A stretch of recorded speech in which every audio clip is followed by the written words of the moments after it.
ব্যবস্থা করে দিয়েছেন। জোরে বলেন না সুবহানাল্লাহ। আদম আলাইহিস সালামকে আমার আল্লাহ রাব্বুল আলামিন এই মুহররমের 10 তারিখে সৃষ্টি করেছেন। জোরে বলেন সুবহানাল্লাহ।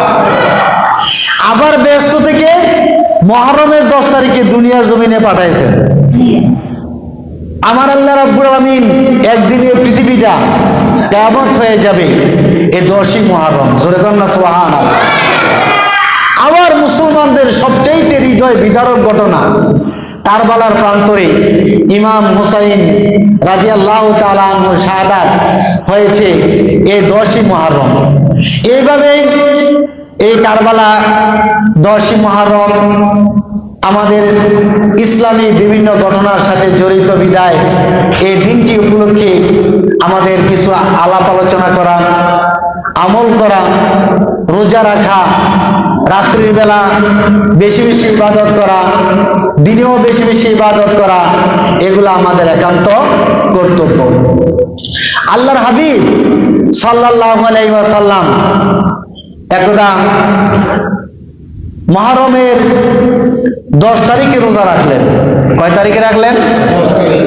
10 তারিখে ইহুদিরাও রোজা রাখে, নাসারারাও রোজা রাখে, খ্রিস্টানেরা মুহররমের 10 তারিখ রোজা রাখে। তারও একটা কারণ আছে। হযরত মুসা আলাইহিস সালাম নীল নদের মধ্যে যখন নীল নদ পার হয়ে গেলেন, আর ফেরাউনের বাহিনী এই মুহররমের 10 তারিখে নীল নদের মধ্যে ডুববা মরছে, আর মুসা আলাইহিস সালাম আরামে আয়েশে অত্যন্ত সহজভাবে নীল দরিয়া উনি ওনার দলবল সহ, উনি ওনার উম্মত সহ পার হয়ে গেলেন। জোরে বলেন না সুবহানাল্লাহ। এই জন্য ইহুদিরা মনে করে যে মুহররমের 10 তারিখ একটা পবিত্র দিন। আমাদের পয়গম্বর হযরত মুসা আলাইহিস সালাম তিনি সমুদ্র পাড়ি দিয়েছেন, তার জন্য সমুদ্র পৃষ্ঠে রাস্তা হয়েছে, আর ফেরাউনের দলকে পানির মধ্যে ডুবাইয়া মারছে। ইহুদিরা এর জন্য রোজা রাখে। খ্রিস্টানরা হযরত ঈসা আলাইহিস সালাম তারা মনে করে ক্রুশবিদ্ধ হয়ে ইন্তেকাল করেছে, যদিও আমার আল্লাহ রাব্বুল আলামিন হযরত ঈসা আলাইহিস সালামকে আসমানে উঠিয়ে নিয়েছেন। জোরে বলেন না সুবহানাল্লাহ। তারা মুহররমের 10 তারিখকে পবিত্র মনে করে এবং তারা রোজা রাখে। তা আল্লাহর নবী সাল্লাল্লাহু আলাইহি সাল্লাম তিনি রোজা রাখলেন। সাহাবায়ে কেরাম বলতে লাগলেন, ইয়া রাসূলুল্লাহ, ইয়া হাবিবাল্লাহ, আপনি মুহররমের 10 তারিখে রোজা রেখেছেন, তারা তো ইহুদি সম্প্রদায় এই তারিখে রোজা রাখে, খ্রিস্টান সম্প্রদায় এই তারিখে রোজা রাখে, তাহলে আমরা কি ইহুদি নাসারাদের মতো এই তারিখকে সম্মান করব? আল্লাহর হাবিব সাল্লাল্লাহু আলাইহি ওয়াসাল্লাম ডাক দিয়ে বলেন, হে আমার উম্মতেরা শুনো, আমি যদি আগামী বছর দুনিয়ার জমিনে অবস্থান করি তাহলে মুহররমের 9 তারিখে রোজা রাখবো, 10 তারিখে রোজা রাখবো। জোরে বলেন না সুবহানাল্লাহ। 10 তারিখের রোজাকে তিনি বাদ দেন নাই। তিনি বলেছেন, আমরা মুসলমান, আমরা ইমানদার, আমরা আল্লাহকে সবচাইতে ভালোবাসি, সুতরাং আমি এবং আমার উম্মত সকলে কি করবে? 9 তারিখেও রোজা রাখবে, 10 তারিখেও রোজা রাখবে। সুহাদায়ে কারবালার ঘটনা মুহররমের 10 তারিখে ঘটে গিয়েছে, সেজন্য মুসলমানদের নিকটে, আমাদের নিকটে এটা একটা তাৎপর্যপূর্ণ ঘটনা। এই ঘটনা এত কঠিন ঘটনা যে ঘটনার কথা শুনলে মুসলমানের অন্তরে একটা আঘাত লেগে যায়। কেননা আল্লাহর নবী যাদের সম্পর্কে প্রশংসা করেছেন, ইমাম হাসান হুসাইন রাদিয়াল্লাহু তাআলা আনহুমা সম্পর্কে বলেছেন, মান হাব্বাহুমা ফাকাদ হাব্বানি। ও আমার উম্মতেরা শোনো, যে হাসান হুসাইনকে ভালোবাসবে সে আমি নবীকে ভালোবাসবে। আমান আবগাদাহুমা ফাকাদ আবগাদানি। ইমাম হাসান হুসাইনের সাথে যারা শত্রুতা করবে তারা যেন আমি নবীর সাথে শত্রুতা করে। তাহলে দেখুন স্পষ্ট হয়ে গেল, হাসান হুসাইনের সাথে যারা বিরুদ্ধাচরণ করেছে, তাদেরকে যারা ক্ষমতা থেকে সরিয়ে দেওয়ার চেষ্টা করেছে, তাদেরকে যারা দুনিয়ার জমিনে শাহাদাত করার চেষ্টা করেছে, দুনিয়া থেকে বিদায় করার চেষ্টা করেছে, তারা দুশমনের রাসূল। ঠিক না বেঠিক? আর যারা আল্লাহর হাবিবের নাতিদের জন্য ভালোবাসা স্থাপন করে, তাদের প্রতি মহব্বতে হৃদয়ের মধ্যে ভালোবাসার কারণে দুঃখ পায়, কষ্ট পায়, এ ঘটনার মর্মাহত হয়। আর তারা হইল আল্লাহর হাবিবের বন্ধু, ঠিক না বেঠিক? নবীজির হাদিস অনুযায়ী, আমার কথা অনুযায়ী না, তার কথা অনুযায়ী, আমার নবীজির হাদিস অনুযায়ী। কেননা নবী বলেছেন, যারা হাসান হুসাইনকে ভালোবাসলো তারা আমি নবীকে ভালোবাসলো, আর যারা হাসান হুসাইনের সাথে শত্রুতা করলো এই সমস্ত লোকগুলি আমি নবীর সাথে শত্রুতা করলো। তাইলে বোঝা গেল ইয়াজিদের দল, শিমারের দল, কারবালার প্রান্তরে যতগুলা মানুষ ছিল ইমাম হাসান হুসাইনের বিরুদ্ধে ছিল তারা, এবং তারা কি হয়ে গেছে? দুশমনে রাসূল হয়ে গিয়েছে, কোনো সন্দেহ না। তাহলে আমলের দিক দিয়ে আমরা 9 তারিখে রোজা রাখবো, 10 তারিখেও রোজা রাখবো। আর যুদ্ধ বিগ্রহের দিক দিয়ে, এখানে যারা ঘটনা, কারবালার প্রান্তরের ঘটনার দিক দিয়ে আমরা ইমাম হাসান হুসাইনের সাথে থাকবো, এজিদের দলের বিপক্ষে অবস্থান করব। এবং এজিদপন্থী যত আছে, সীমারপন্থী যত আছে, কারবালার প্রান্তরে আল্লাহর হাবিবের নাতির বিরুদ্ধে যারা গিয়েছে সবগুলো হইল দুশমনে রাসূল। মনে করেন আমি আপনার সাথে দুশমনী আছে, মনে মনে ভাবলেন যে আমার আরেক ভাইয়ের সাথে দুশমনী থাকতে পারে, ঈমান যাবে না, ঈমান যাবে না। আপনার মা বাবার সাথে দুশমনী আছে, আপনার মা বাবার বদদোয়া আপনার উপরে থাকবে, নামাজ রোজা আল্লাহর দরবারে কবুল হবে না, শাস্তি হবে, কিন্তু ঈমান যাবে না। ভাইয়ে ভাইয়ে শত্রুতা আছে, এক মুসলমান ভাইয়ের সাথে আরেক মুসলমান ভাইয়ের শত্রুতা আছে, কিন্তু ঈমান যাবে না। কিন্তু আমার নবীর সাথে শত্রুতা থাকলে ঈমান যাবে না, থাকবে? ঈমান যাবে, বিদায় হয়ে যাবে, মুসলমান থাকা সম্ভব হবে না। তা প্যারে হাজিরিন, সেজন্য আমরা সব সময় শুহাদায়ে কারবালার ঘটনার মধ্যে ইমাম হাসান হুসাইনের পক্ষে থাকব, এবং ইয়াজিদ এবং দুশমনের রাসূলদের বিপক্ষে আমাদের অবস্থান থাকতেই হবে।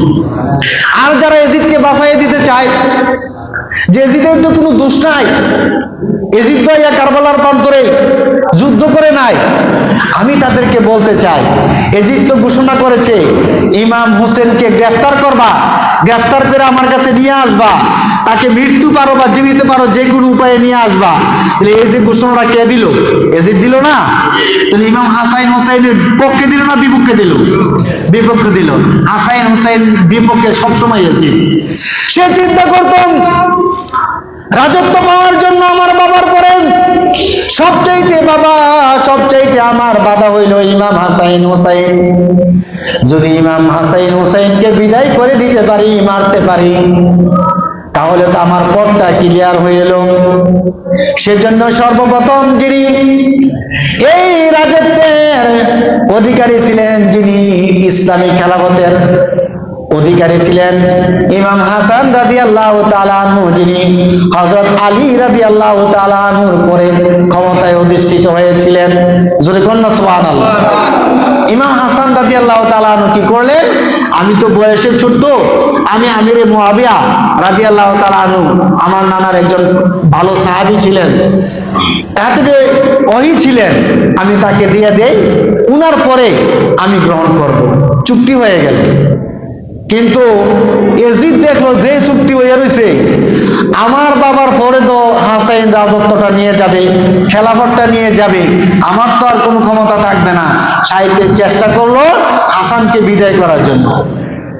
ইমাম হাসানের 4 জন স্ত্রী ছিল। কয়জন? ইসলামী হুকুমত অনুযায়ী 4 জন স্ত্রী আপনি একসাথে রাখতে পারবেন। শরিয়া অনুযায়ী যদি 4টা স্ত্রীকে, আপনার 4 জন স্ত্রীকে সমানভাবে ফুরফুর দিতে পারেন, দেখাশোনা করতে পারেন, তাদের হক আদায় করতে পারেন, তাহলে আপনি 4 জন স্ত্রী একসাথে রাখতে পারবেন। এটা আল্লাহ পাকের হুকুম। কিন্তু স্ত্রী না, স্ত্রী বহুর্বিত মহিলার সাথে যদি আপনি আপনার অন্য কোনো খারাপ সম্পর্ক থাকে, তাহলে আল্লাহ পাকের নিকটে আপনাকে কি করতে হবে? জবাবদিহি করতে হবে। ইমাম হুসাইন রাদিয়াল্লাহু তাআলা আনহু কারবালার প্রান্তরে শাহাদাত বরণ করেছেন, কিন্তু ইমাম হাসান, তাকে তো ইয়াজিদ আগেই হত্যা করার জন্য চেষ্টা করেছেন। কি করেছে? হাসানের 4 জন স্ত্রীর মধ্যে সবচাইতে ছোট্ট স্ত্রী ইমাম হাসান রাদিয়াল্লাহু তাআলা আনহুকে সবচেয়ে বেশি ভালোবাসতেন। ইমাম হাসান প্রত্যেক ছোট্ট স্ত্রীর হাতে শরবত খাইতেন। ইমাম হাসান রাদিয়াল্লাহু তাআলা আনহুকে ওনার ছোট্ট স্ত্রী শরবত খাওয়াইতেন। ওই সময়ের মধ্যে দুষ্ট এজিদ একজন মহিলা ঠিক করলো। মহিলা ঠিক করে কইল, হাসান রে যেভাবে হোক বিষ পান করাইয়া মারতে হবে। তো মহিলা তাকে অফার করলো, অনেক টাকা পয়সা দেওয়া হবে। এবার হাসানের রাদিয়াল্লাহু তাআলা আনহু ওনার ছোট্ট স্ত্রীকে গিয়ে বলতে লাগলো, কই তুমি হাসানের স্ত্রী, সে তো কোনো খেলাফত না, তাহার পরে আমিরে মুয়াবিয়া খেলাফতের দায়িত্বে আছে, তারপরে তো তোমার সন্তানরে খেলাফত দিত না, আমিরে মুয়াবিয়া তার সন্তানরে খেলাফত দিব। সুতরাং তুমি কি করো, তোমার স্বামীরে যদি মারতারো বিষ পান করাইয়া, তাহলে এজিদের সাথে তোমার বিবাহ দিয়া দিব, তুমি রানী হইয়া যাবে। জোরে কর না নাউজুবিল্লাহ। প্রলোভনে পইরা ইমাম হাসান রাদিয়াল্লাহু তাআলা আনহুকে সে বিষ পান করাইলো। বিষ পান করানোর পরে হাসান রাদিয়াল্লাহু তাআলা আনহু ডাক দিয়ে বলতে লাগলো, হে আমার স্ত্রী, তুমি আজকে কি শরবত পান করাইলা? আমার শরীরটা তো অস্থির হয়ে যাচ্ছে, আমার শরীরটা কিরকম হয়ে যাচ্ছে, নীলাকৃতি হয়ে যাচ্ছে, এরকম হইল কেন? স্ত্রী ডাক দিয়ে বলে, আমি তো কোনো কিছু করি নাই। এটা কি? এটা আল্লাহ বলতে পারবে, আমি তো কোনো কিছু করি নাই। কিছুক্ষণের মধ্যে ইমাম হাসান রাদিয়াল্লাহু তাআলা আনহু সেই শরবত পান করে শাহাদাতের মধ্যে দাবিত হয়ে গেলেন। তাহলে এজিদ যে ঘটনাটা ঘটাইলো, সে কি ইমাম হাসান হোসেনের পক্ষে কাজ করলো না বিপক্ষে কাজ করলো? তাহলে কোনো ব্যক্তি যদি এজিদকে সাপোর্ট করে কয় এজিদের তো কোনো দোষ নাই, সে ইমানদার না বেঈমান? আমার এই আলোচনাগুলি শুধু বাংলাদেশ নয়, সারা পৃথিবীতেই যাবে। যেখানে ফলোয়ার আছে সেখানেই যাবে, আমার ফলোয়ারদের ফলোয়ার যেখানে আছে সেখানেই যাবে। আমি তাদেরকে ওপেন চ্যালেঞ্জ করে বলছি, তোমরা ভালো হয়ে যাও। ভালো হইতে সময় লাগে না। যদি ইমানদার হইতে চাও, নিজের ইমানকে রক্ষা করতে চাও, তাহলে এজিদের দল বাদ দাও, সীমারের দল বাদ দাও। বাদ দিয়ে সেরা আহলে সুন্নাত ওয়াল জামাতের মধ্যে আসো, সুন্নিদের দলে আসো, ইমাম হাসান হোসেনকে ভালোবাসো। ইমানদার হয়ে যাবে, পরকালে মুক্তির ব্যবস্থা হয়ে যাবে। আমার ভাইয়েরা, তোমরা তাহাজ্জুদ করতে পারো, তোমরা বড় জুব্বা লাগাইতে পারো, বড় পাঞ্জাবি কিনতে পারো, কিন্তু হাসান হোসেনের সাথে দুশ্মনী কইরা, এজিদের দালালি কইরা ইমানদার হইতে পারবা না। প্যারে হাজিরিন, তাহলে ইমাম হাসানকে এইভাবে শাহাদাত করা হইল। আর ইমাম হুসাইনের ব্যাপারে করুণ কাহিনী। ইমাম হুসাইন রাদিয়াল্লাহু তাআলা আনহুর নিকটে একটা দুইটা চিঠি নয়, কুফা থেকে, বসরা থেকে 1 লক্ষর উপরে চিঠি আসলো। ও হুসাইন রাদিয়াল্লাহু তাআলা আনহু, আমরা এজিদের বর্ষতা স্বীকার করব না, এজিদের বায়াতকে আমরা গ্রহণ করব না, আমরা কুফাবাসী প্রস্তুত আছি, আপনি কুফায় চলে আসেন। কুফায় চলে আসলে আমরা 1 লক্ষ উপরে মানুষ রেডি হয়ে আছে, আপনার বায়াত গ্রহণ করব। আপনি নবীর নাতি হুসাইন, আপনাকে ছাড়া আর কাউকে আমরা বায়াত গ্রহণ করতে চাই না, কারো নিকটে আমরা বায়াত গ্রহণ করব না, একমাত্র আপনাকে, ও ইমাম হুসাইন রাদিয়াল্লাহু তাআলা আনহু, আপনাকে আমরা খেলাফতের দায়িত্ব প্রাপ্ত বৈধ লোক মনে করি, আপনার কাছে আমরা বায়াত গ্রহণ করব, আপনি আসেন।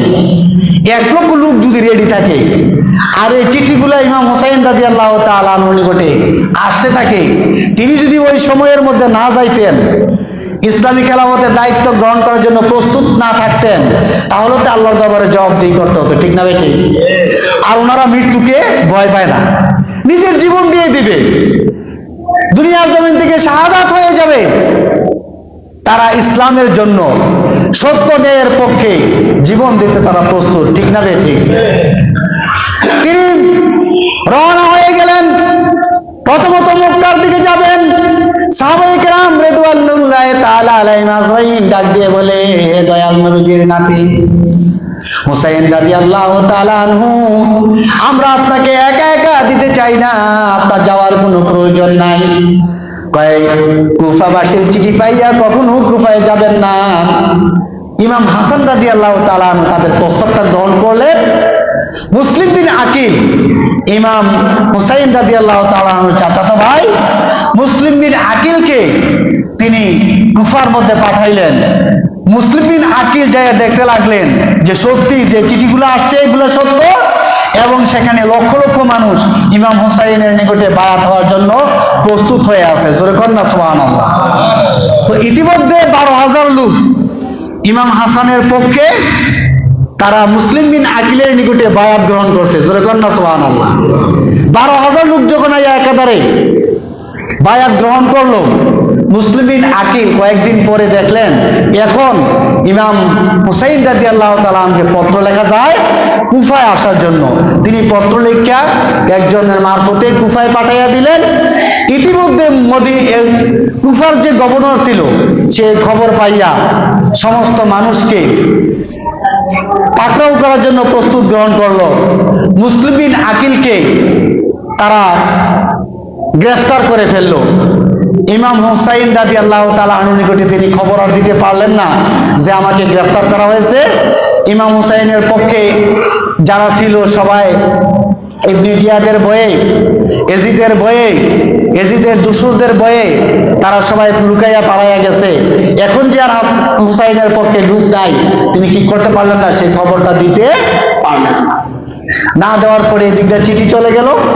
ইমাম হুসাইন রাদিয়াল্লাহু তাআলা আনহু চিঠি পাইয়া কুফার দিকে রওনা হয়ে গেলেন। কারবালার প্রান্তরে গিয়ে পৌঁছলেন। আর তৎকালীন সময়ে হাজার হাজার লোক আইসা, এজিদ বাহিনী আইসা ইমাম হুসাইনকে চারদিক দিয়ে ঘেরাও করে ফেলল। তখন নবীজি সাল্লাল্লাহু আলাইহি সাল্লামের একজন সাহাবী ছিলেন, তার নাম ছিল হযরত হুর রাদিয়াল্লাহু তাআলা আনহু। চিৎকার করে বলতে লাগলেন, ও এজিদের বাহিনীরা, ও ইবনে জিয়াদের দলেরা, তোমরা আজকে কার বিরুদ্ধে যুদ্ধ করবে? আমরা আজকে কার বিরুদ্ধে যুদ্ধ করার জন্য এসেছি? নবীর নাতির বিরুদ্ধে যুদ্ধ করা আমার পক্ষে সম্ভব না। তিনি তার অনুসারীদেরকে নিয়ে ওই যুদ্ধের মাঠেই ইমাম হুসাইনের দলে চলে আসছে। জোরে কন্যা সুবহানাল্লাহ। তাইলে বোঝা গেল কারবালার প্রান্তরে এই হুর রাদিয়াল্লাহু তাআলা আনহুর সাথে যারা ইমাম হুসাইনের রাদিয়াল্লাহু তাআলা আনহুর পক্ষে চলে আসছে তারা ইমানদার, আর যারা নবীর নাতিকে ভালোবেসে ইমাম হুসাইনের পক্ষে আসতে পারে নাই তারা হইল বেঈমান। এই কথা কি আর বুঝার কারো বাকি আছে? কারোর কোনো বুঝার বাকি নাই। কিন্তু এজিদের দল, ইবনে জিয়াদের দল, সীমারের দল বলতে লাগলো, এখন যদি হুসাইনকে ছাইরে দেই, আমাদের হাত ছাড়া হয়ে যায়, তাইলে আমরা যে প্রমোশন লাভ করব, দুনিয়াবি অনেক বড় বড় পদ লাভ করব, টাকা পয়সা লাভ করব, এগুলো তো আমরা লাভ করতে পারবো না। এখনই দর তাকে শেষ করতে হবে। জোরে কন্যা নাউজুবিল্লাহ। এই ঘটনাগুলি ইনশাল্লাহ আরো বিশদভাবে সামনে ইনশাল্লাহ আলোচনা করা হবে। ওই তারিখটা আসলে মুহররমের তারিখে মুহররমের মাহফিল হবে, বিশদ ব্যাখ্যা সহ আলোচনা করা হবে। তবে মুহররমের 1ম তারিখ থেকে আরম্ভ করে 9 তারিখ পর্যন্ত বেশি বেশি করে আল্লাহ পাকের ইবাদত আমাদের করা দরকার। যাদের সম্ভব হয় মুহররমের 1 তারিখ থেকে রোজা রাখবে, আর যদি না পারা যায় তাহলে 9 তারিখ 10 তারিখ এই 2টা রোজা আমাদেরকে রাখার জন্য সবচাইতে বেশি গুরুত্ব সহকারে চেষ্টা করতে হবে। কারণ আল্লাহর নবী সাল্লাল্লাহু আলাইহি সাল্লাম নিজেও 9 তারিখ 10 তারিখ রোজা রাখার জন্য উৎসাহিত হয়েছেন, সাহাবায়ে কেরামকেও উৎসাহিত করেছেন। জোরে কন্যা সুবহানাল্লাহ। ইসলাম জিন্দা হতে হয় হারবে কারবালা কি বাত। এজন্য মুসলিম মনীষীগণ, মুসলিম স্কলারগণ বলেছেন, কারবালার প্রান্তরে যুদ্ধের পরে প্রকৃত ইসলাম উদ্ভাসিত হয়েছে।